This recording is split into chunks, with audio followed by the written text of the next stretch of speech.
Hey you, welcome back to the channel. And guys, today I want to talk about some comparisons between Mykos coin and Dan Larimer's universal basic income system.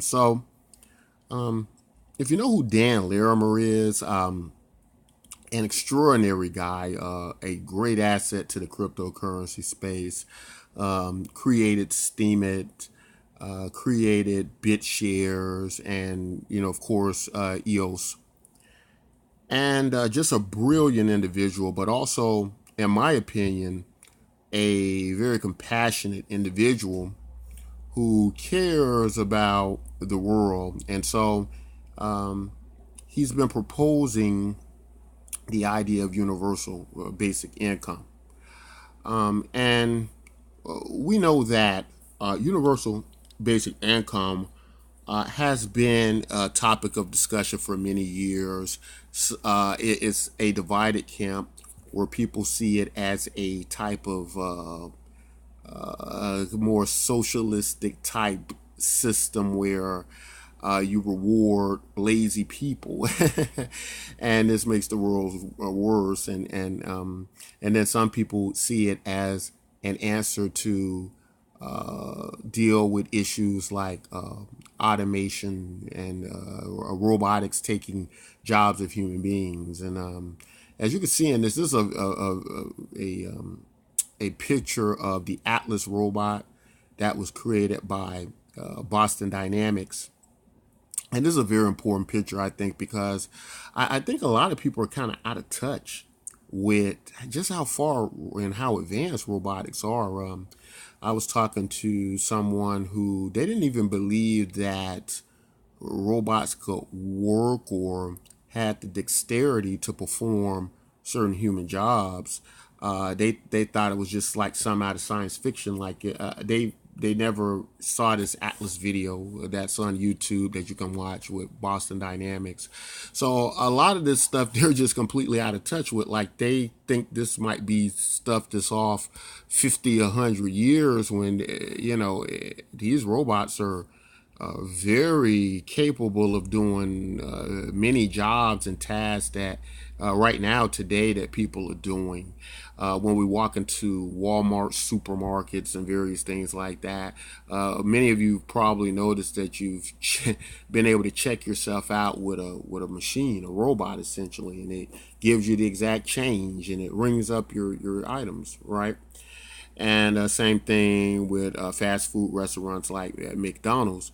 Whereas on average, especially if you're in America, the average salary is very low, and most people have these type jobs. So, it's going to be a lot of people who are going to be out of work at some point. And so one big argument for universal basic income is that when that happens, these people will need obviously a way to make a living, and that the government will need to step in and provide them this universal basic income so they can support themselves.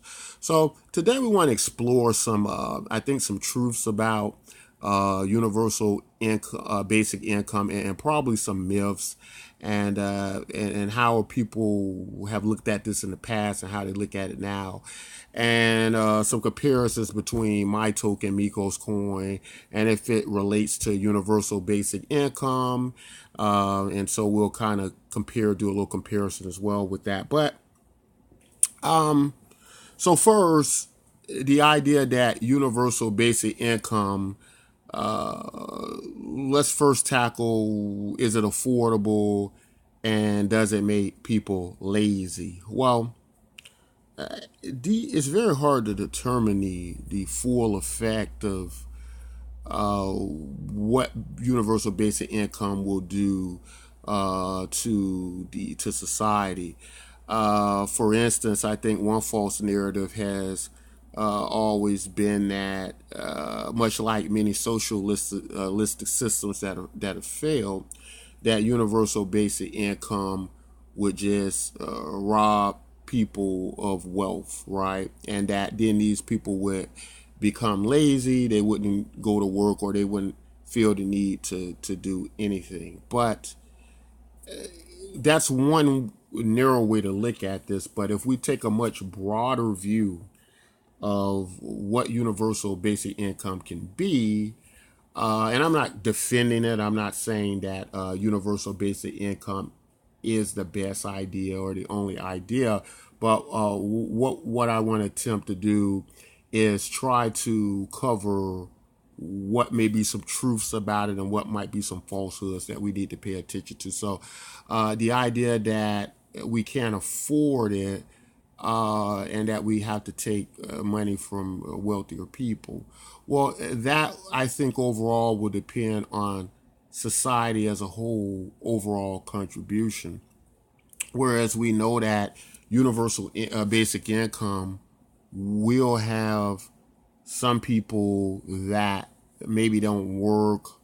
It's possibilities they could be lazy, never get out of bed, as their basic needs are going to be met either way. We also have to account for freeing up so much time for people to be creative and come up with ideas. Let's take a college kid, for instance. A college kid who maybe can't afford college, right? A brilliant kid who's wasting a lot of time, a lot of hours in a day, and tiring himself out from schoolwork because he has to try to go to work at the same time to pay for his college, and he's doing some level of work that is not even related to the field that he's going to work in, and is not even related to helping to promote and push for his genius, right? And so one thing comes to mind is in situations like that, you could possibly have people who can just focus primarily on creation, right? Creation, creativity, and these people overall, in their overall contribution back to society, could possibly create better ways we do things and create more money. So it's very difficult to measure the full effect of what universal basic income could mean. On the other hand, I could see in certain cases where universal basic income could be very difficult to pay for. Where would the money come from?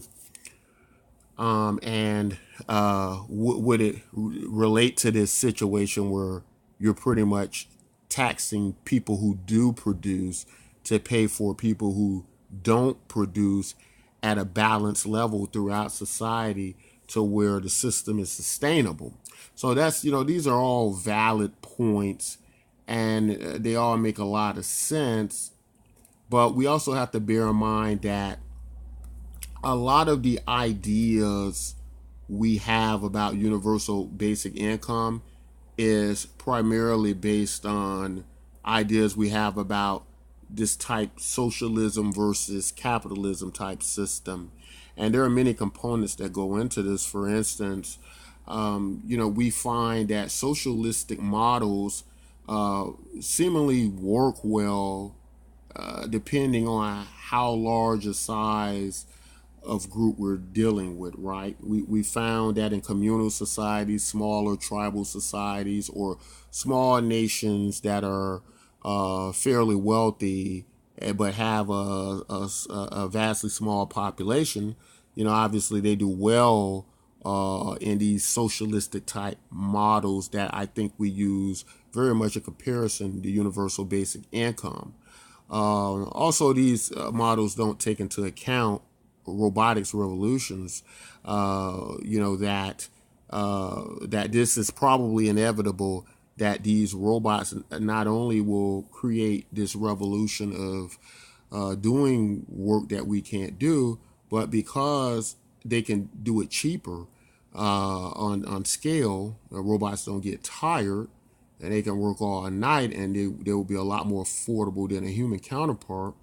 That you're going to have basically a lot more wealth creation in that area that could be passed down, because you've got the robots bearing the load of human society, so you don't have to pay human beings to do this anymore. Now you got this free up capital, what to do with it. So now you can find other places to put it. You can distribute it back to human beings, or It might just be easier for people to buy their own robots and let their robots go to work for them. Maybe they can lease or rent robots for the day and make a difference between what the robot earns and what they what they cost them to lease or own a robot, right? So it's many different ways to look at this, but going back to, we base this a lot on the traditional socialistic models we know today about, and that's where a lot of the conversation and the information comes from. So we'll, in comparison of that to models like Mykos coin, where we kind of work on a proof of participation model, and where there have been some comparisons to the Mykos coin system to the universal basic income system like the EOS system. But first, let me go back, and because I kind of skipped over, I was trying to make a point after I was talking about these small, richer groups in socialistic type systems that work. And I was trying to relate that to, if you got a token doing this, if you got like something built on top of the EOS blockchain doing this, initially, I would think that it would be quite successful, and that it would only probably be years down the road or later that maybe it would become possibly an issue based on the size of growth it encounters. Because, and I say that because we have found through data and studying that smaller pools, smaller systems do quite well with these models. There are European nations that do so well that they can almost afford to buy everybody, not only support people through these socialistic type systems, but they can almost afford to buy everyone in their population a brand new car. So what you have quite a bit of is, you have in some cases you might have maybe a group in a community of 4 that share a car through the week, because they're able to afford to do this, because obviously it's a smaller group, it's more money. In the token community, we still encompass in the cryptocurrency space a very small pool, right? So it's much more easier to distribute across a small pool and have a far-reaching overall prosperity than it is to do so in large nations or global populations. So in saying that, I would think that the first several waves of this would work quite well in the cryptocurrency space. That's to say, it would work well in the beginning. Back to now making the comparison between Mykos coin and Dan Larimer's EOS Universal Basic Income.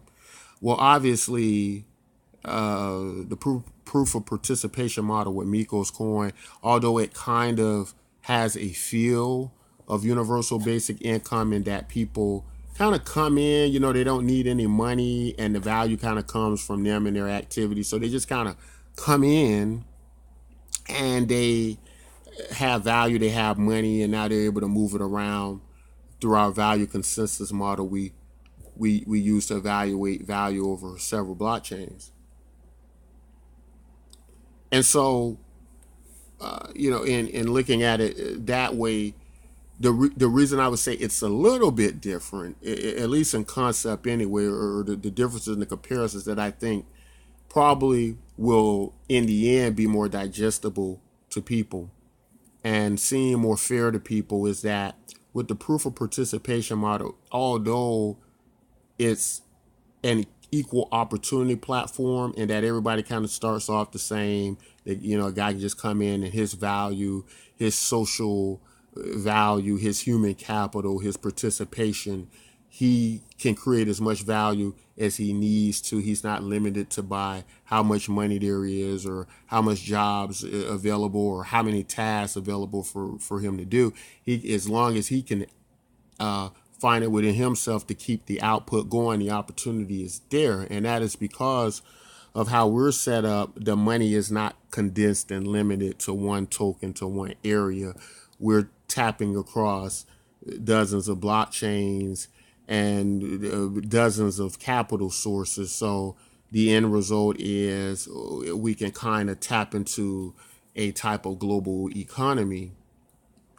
Whereas what seems like what will happen in the Dan Larimer EOS model is you might get a similar feel to what you get in nations where you might have a group of people who have worked and they have earned a certain amount of capital, a certain amount of money. And then you have this other group that I guess we could term the poor that has the need of some type of welfare assistance or charitable help or social help or something to that effect. And then it becomes this debate between we shouldn't be forced to give our money to poor people who need it when we feel they can go out and work and earn it just like these higher earners did it. In many cases, and oftentimes without fully evaluating the political landscape, the job markets, the the various problems and machinations that can happen through a system that can bring to halt many opportunities that could exist or may not exist or don't exist. And so in that way, you can get this battle between these factions that say it's not fair that I'm being taxed, which in a larger group, it could become this big taxable event, what some people might even term as a type of theft or unethical approach to take money from one group and effectively distribute it to another without them doing anything to earn it. And so, whereas I'm for the Dan Larimer's EOS basic income model initially, not only because I think he's been a treasure to the cryptocurrency space, but I just think he's a good human being. I don't think he's a scammer, as some people have tried to make him out to be. I think he is trying to do good. I think he's made enough money for himself, and he's had enough opportunity. And like myself, you reach a point where you really want a model and prosperity for other people, because it's something that happens when a person is happy or has achieved some happiness. Many times and oftentimes they become aware that if other people had that, it would be a much better world. And if they had this type of happiness and opportunity, it would be better. And you just want people to feel like you feel, right? Because you're in a good place, you're in a good mood. And the last thing you want is somebody who's not, and you've got to deal with these people. So I think the universal basic income model is great. I think it will work initially, but I think as it grows in time, it grows larger. And as these very optimistic, futuristic, huge, ambitious endeavors go on to the point where it becomes this huge global phenomenon, I don't think it will work how they think it will work. And that's just based on similar data and information we've gathered up to this point with similar models, or as close as it is we can get, notwithstanding or not taking into account the idea that the fact that people are going to have possibly unlimited time just to come up with solutions. And I also want to debunk the myth that people won't work. That's ridiculous. We have a lot of evidence that people will continually work even if they're given enough money not to work. We have many cases of retirees who went back to work. We have many cases of volunteers who work without pay, which means that they don't need the pay. It is a myth to make the assumption that the world will go to hell and everybody will just lay in the bed and be lazy and not work. Going back to Mykos coin comparisons and why I think Mykos coin does touch on many of the universal basic income models and areas, but I think it stays within the realm of not going into these very political, very difficult situations. Is that first, whereas in the universal basic income model, people discuss a lot about how to pay for it. Mykos coin is sustainable and that it's already paid for by the unlimited tasks that are available to be performed across blockchains and other ecosystems that have determined through their larger economies and a combination of economies that this particular activity is worth this amount. We agree upon it through consensus, and we're able to keep issuing out these tokens. And I'm not going to go deep into the model because there's videos on it already about how to learn it, but we can tell you that it's not just giving people money who we think deserve it. It's more or less you have the equal opportunity and power to create for yourself, which is many other systems, government systems in our world and society doesn't offer you that. You can't say it offers you that because if you need employment or you need a job, there is no guarantee you will have one or have any type of prosperity guarantee within the municipality or nation or country you live in.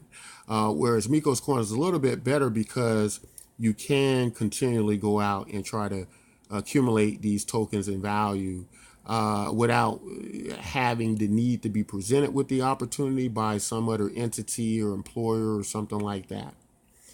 So that's where it's different. And that simultaneously solves the issue of it being fair to not taking away from people who feel that they have worked for the money properly and that it's just being issued out in effect being stolen from them, right? And so I think that's about the biggest differences to just condense it down. One, they're just giving you money. And with Mykos coin, we're saying you already got the money. You only need to trade the value. So it's a little bit different. This is a great topic. It's an interesting topic. I love you guys' opinions on it. I'm definitely for the Dan Larimer Universal Basic Income Model. I will participate in it and use it in the beginning. I do fear the end result of it if it gets too large. At this point in time, I think Mykos coin will be very comparable. I think it will be very similar in many fashions if you study it and kind of see how the model works and various things like that. But that's all I want to say about that, guys. Very interesting stuff.